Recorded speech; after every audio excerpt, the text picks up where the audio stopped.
start relating privacy and the need for privacy at work to also how they can use this information about protecting privacy in their own personal lives.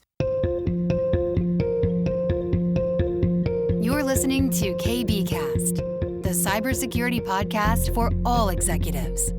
Cutting through the jargon and hype to understand the landscape where risk and technology meet.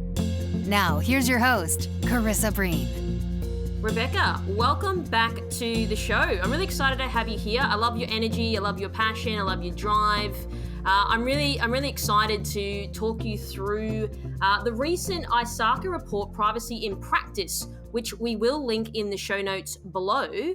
I'm really keen to sort of get into the key insights in that report and some of the key findings that really jumped out at me, which were around the privacy training side of things. So I want to sort of kickstart today's episode with 71% of respondents perceive privacy training to have a positive impact.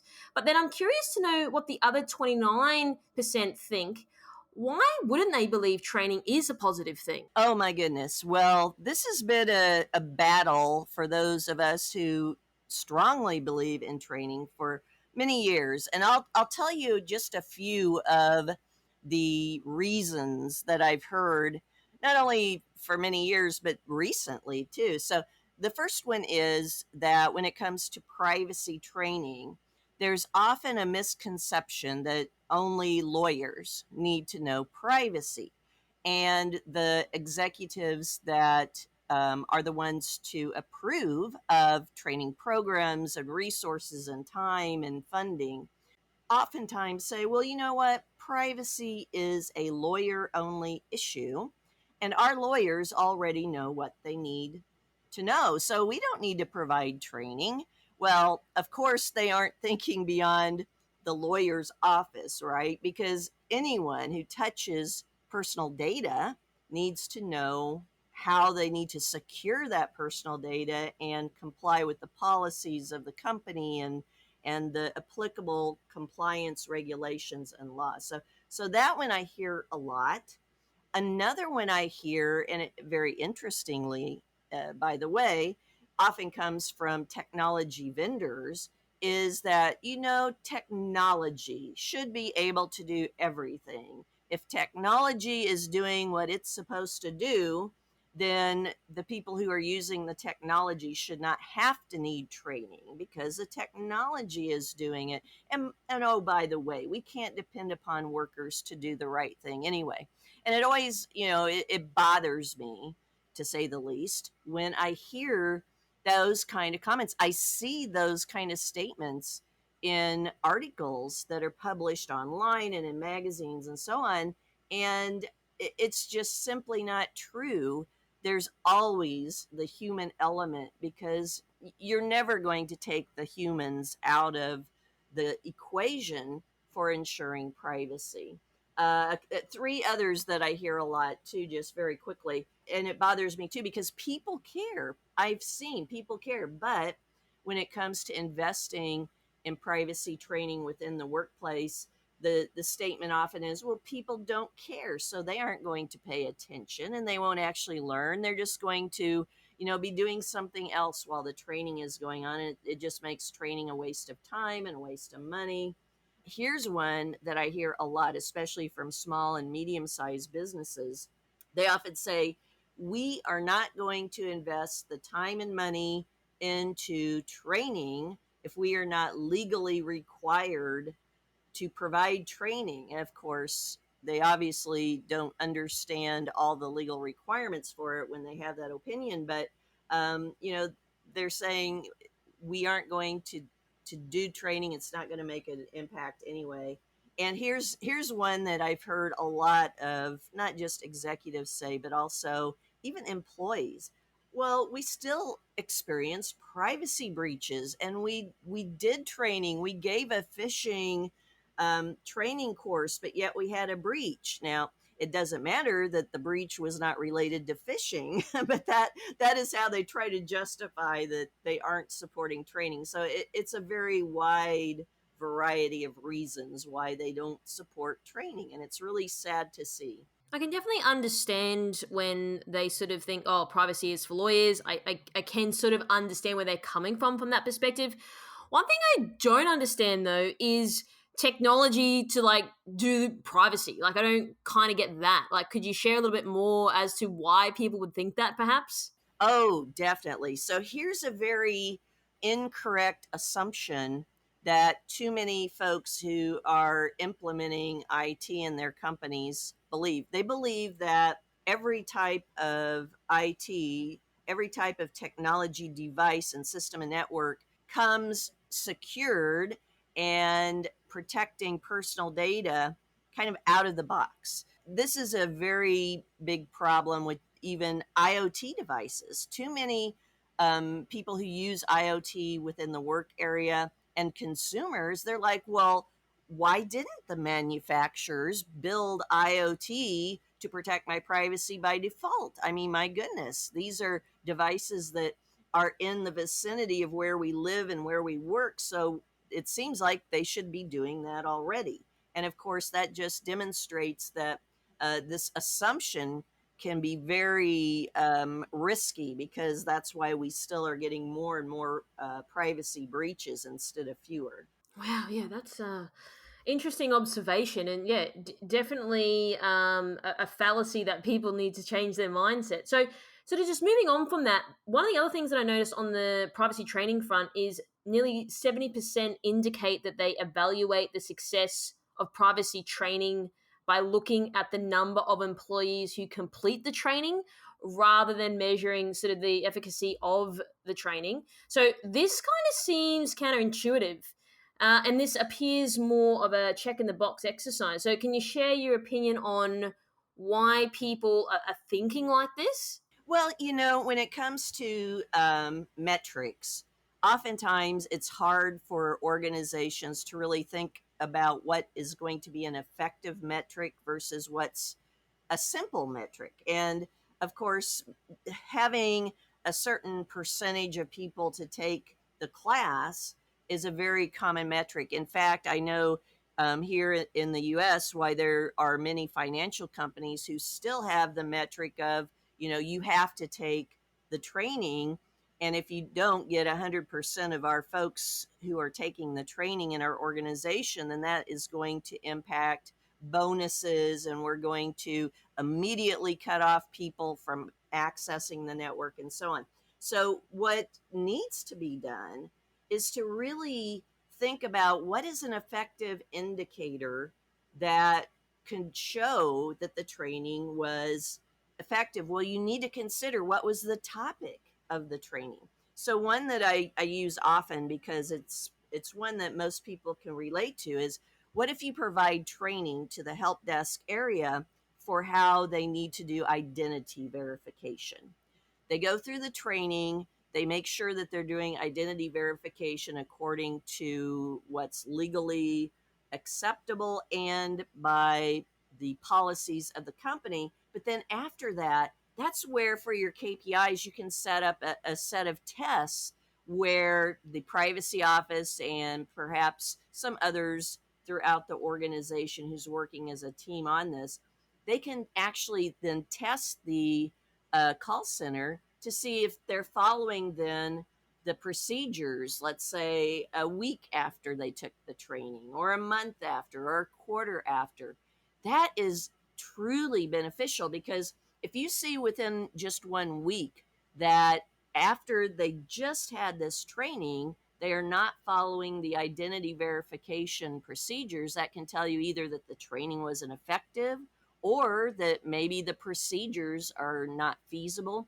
But it can help the organization in so many other ways, beyond just retention of the learners. So, yeah, there needs to be more really critical thinking around how to set those KPIs. So, going back to the metrics, could you maybe give an example of an effective metric versus a simple metric? Sure. So, like I just mentioned about how many of the people who were learners in the class are actually then using what they learned in the class to actually follow their procedures. You can also then, after the class, give a type of quiz or, tests. That's very popular in a lot of training modules anyway. I'd like to, though, give the training more than just immediately after the class, because you want them to retain this information. So you give it maybe a week after, a month after. That's another one. How many of the folks pass the quiz a week after the training, the quiz that covers it? And then also, asking about complaints from customers or questions from employees, that can be useful if those numbers actually apply to the type of training that was provided. And I think, again, that is something that organizations need to think about. What is the appropriate type of metric to use for each of the classes and the topics that were covered?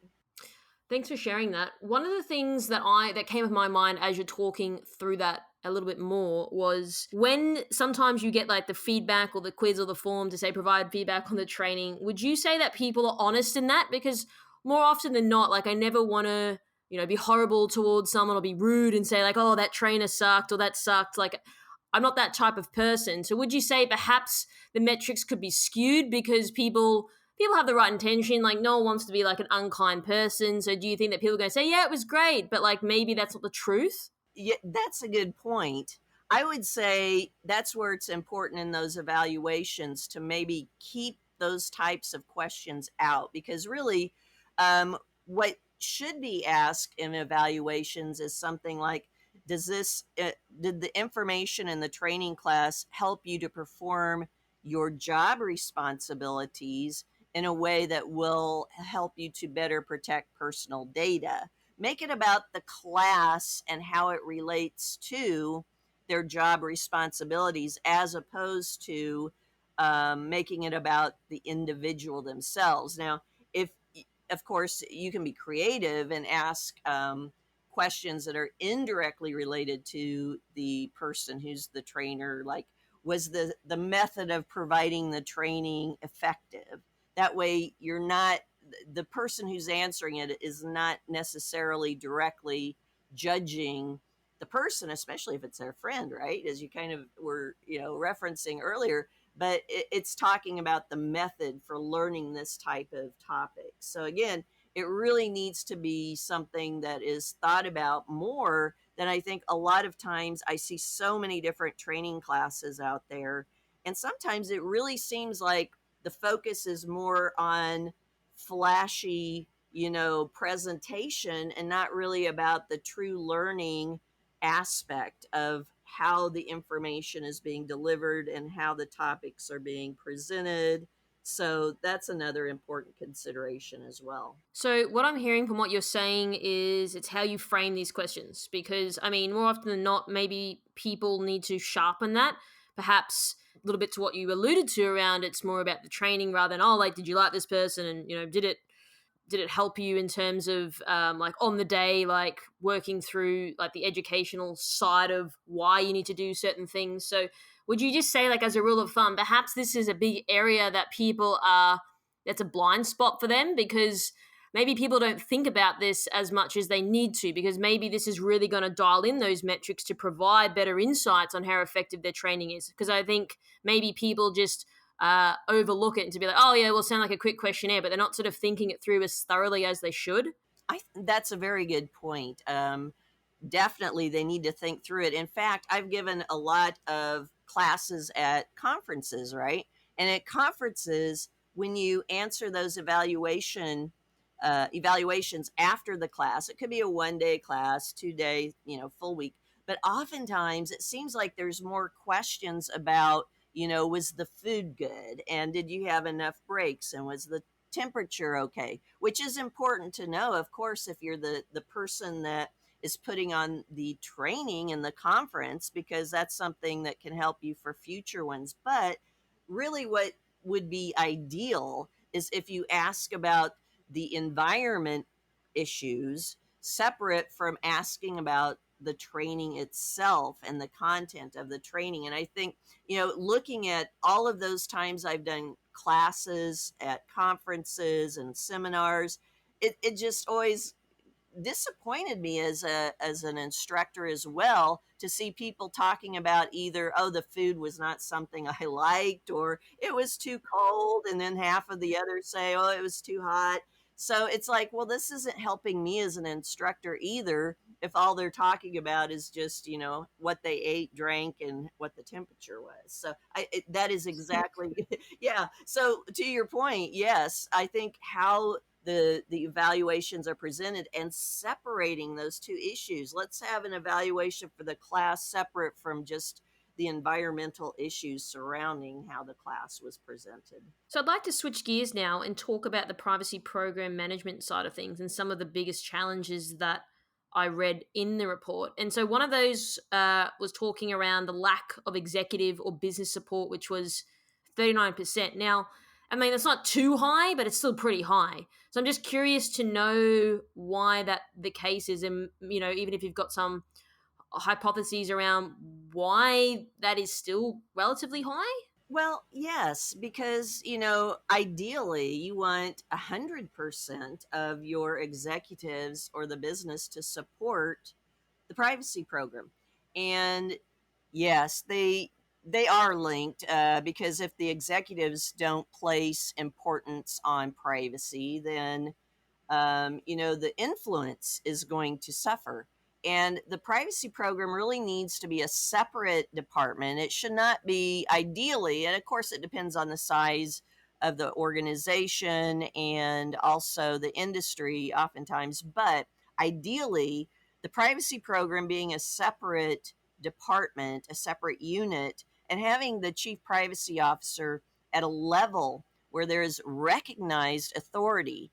It shouldn't be just a title. There should be authority behind it. And when there is authority, there does come influence them, because when the privacy officer does have, the power, if you will, to authorize certain activities that are related to privacy, to implement policies that all employees must follow, then that really does help the privacy program much better than if that part of the organization is not seen as being that important, or not of that much value, simply because of the way the business leaders talk about it. So the other key insight that I noticed as well is the lack of business support, which was 39%, which we just talked about. But the other side of that was the lack of visibility and influence within the organization at 38%.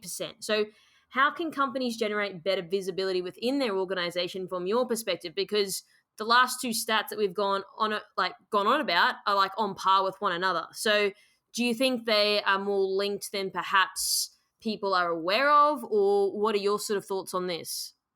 Yes, they are linked, because if the executives don't place importance on privacy, then the influence is going to suffer. And the privacy program really needs to be a separate department. It should not be, ideally, and of course, it depends on the size of the organization and also the industry, oftentimes, but ideally, the privacy program being a separate department, a separate unit, and having the chief privacy officer at a level where there is recognized authority. It shouldn't be just a title. There should be authority behind it. And when there is authority, there does come influence them, because when the privacy officer does have, the power, if you will, to authorize certain activities that are related to privacy, to implement policies that all employees must follow, then that really does help the privacy program much better than if that part of the organization is not seen as being that important, or not of that much value, simply because of the way the business leaders talk about it. So I know we sort of touched on it before, but it probably does come down to how we're framing this, and perhaps maybe people need to acquire maybe stronger soft skills or better influencing skills to be able to communicate the value of this. Do you think that perhaps people are still going wrong in that area? Yes, I that's a very good observation. And in fact, what organizations need to do more is to start relating privacy and the need for privacy at work to also how they can use this information about protecting privacy in their own personal lives, especially when there's so many people working from home now. Those two parts of their lives, are intermeshed with each other. So when the privacy department is talking about the need to protect privacy, to protect customers and patients and consumers, they can also say, oh, by the way, you can use these same concepts in your personal life too, in order to help protect your own privacy and the privacy of your family and your friends. And when I've seen that tactic used to say this is a valuable thing to do not only here at work but also away from work, then that gets more people on board, especially those who have had to deal with, their data being breached and so on. They're all on board for help trying to protect their own privacy. So then they see why they need to do it work more. Do you think that maybe companies don't think about as much as they should because of big tech companies and third party cookies and all these types of things and targeted advertising? Do you think that they maybe think like, oh well, it's a lost cause now, we'll just move on?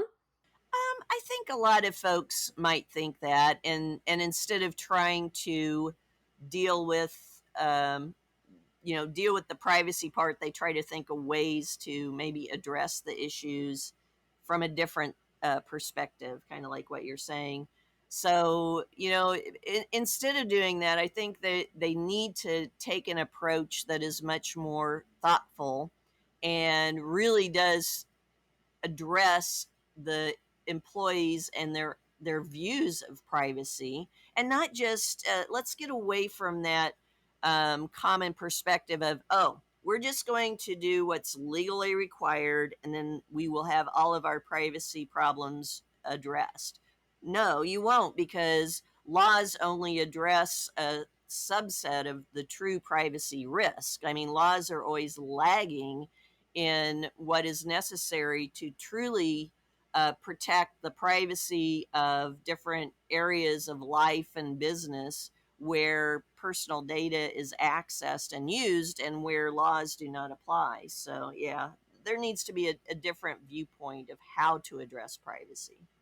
That sort of leads me to my next point, as I'm curious to know why the majority of the survey respondents at 53% felt that their board of directors adequately prioritizes privacy. And so we just spoke about before that it was quite like there's that 38%, and then even the point before that was 39%. So it illuminated that their number was lower than this number. So can you maybe shed some light on the delta? Yes, and even both those numbers are still way too low. The board of directors is something that, if board of directors do not understand the risk of not addressing privacy, then they're not going to prioritize privacy. And so the business is going to be negatively impacted. And too many boards view privacy through a strictly compliance perspective. They really need to understand that privacy goes far beyond that breaches can be financially, reputationally, and even physically harmful to the people whose personal data was breached, and that identity theft can take decades to recover from, even if recovery happens at all, is just one of the types of harms that can happen. Historically, board members have viewed their role as being primarily helping the business to be more profitable, right? And it's still apparently the view of many board members based upon many different study results, but they don't see the need to spend any money on something that does not bring a return on investment.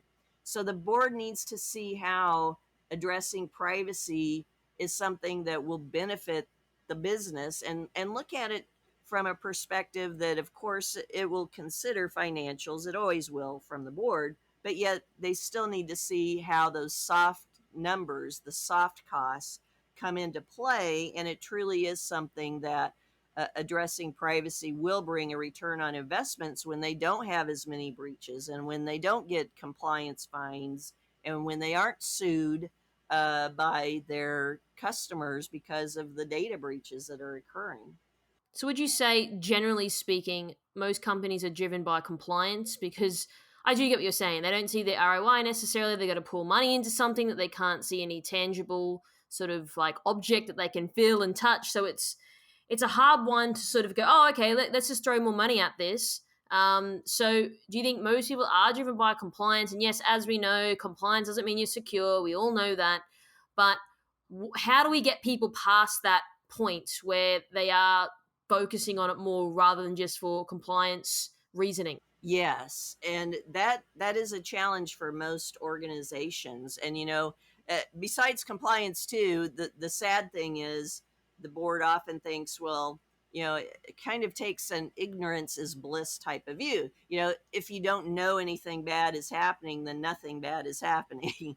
And that, of course, is not the case. And so they're thinking, well, if we aren't addressing things and we aren't identifying problems, then that means we don't have problems. So we don't need to do it. But it's really important to point out that more and more regulatory agencies in the US and around the world, of course, are making statements. They've issued statements, multiple statements about the role of the board of directors in supporting privacy programs. In fact, just in 2021, they put out a publication that emphasized that the board must be actively supporting a privacy program and a data protection program, and that's one of the things that they will be looking at if there is any type of incident or audit or anything else. So I think what the board needs to understand is,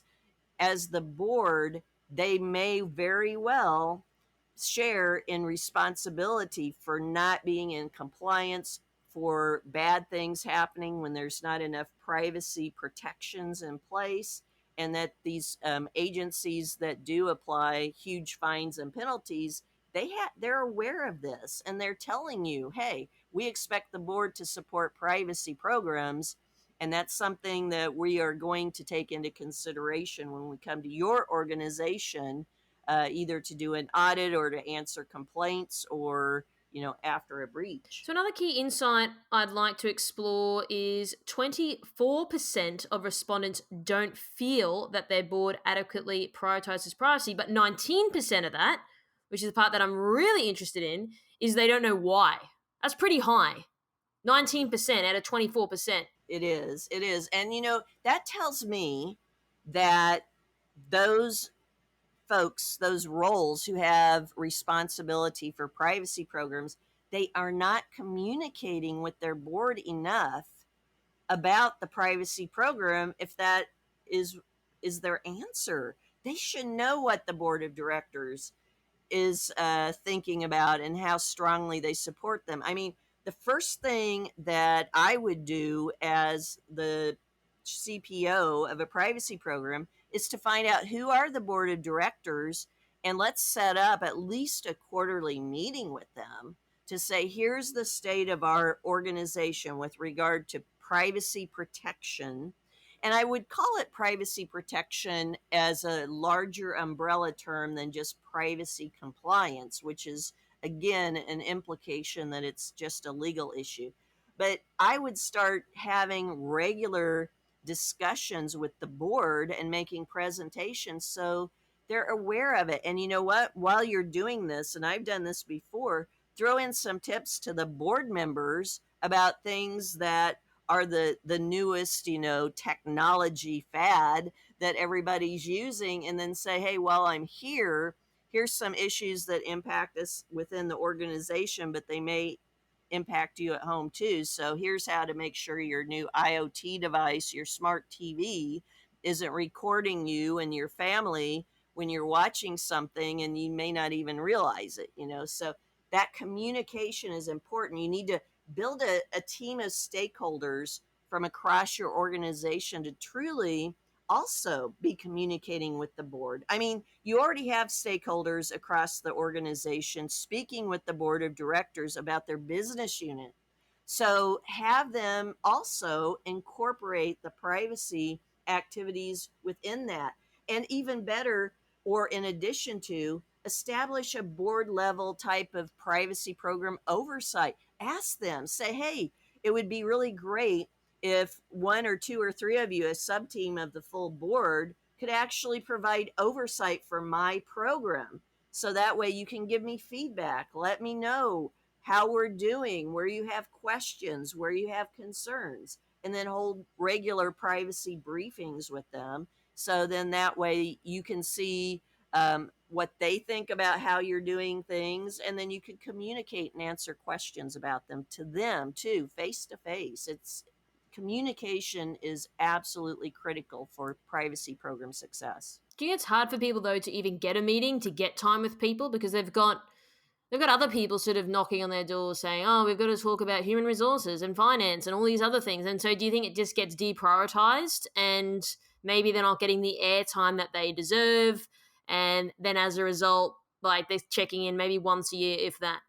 Well, it is, but here's what I've done, and it's very helpful. Don't just wait and ask for a meeting. Instead of that, provide value add and get to the point where you're sending messages and just say, hey, this is Joe Smith, and I'm the privacy officer here. And, I saw this in the news in the Wall Street Journal, and one of our competitors, they experienced this privacy issue. So I just wanted to let you know that that's something that we need to address and that my program is addressing as well. Whenever you see things in the news that the board is likely to see, or that is related to the type of work and services and products that your company is offering, just send those little notes just as FYIs. And what I found so interesting too is that when you send send messages like that as just FYIs, oftentimes they read them more closely than if you send something as high priority and please read on it. So set up a regular set of communications. They don't have to be long, just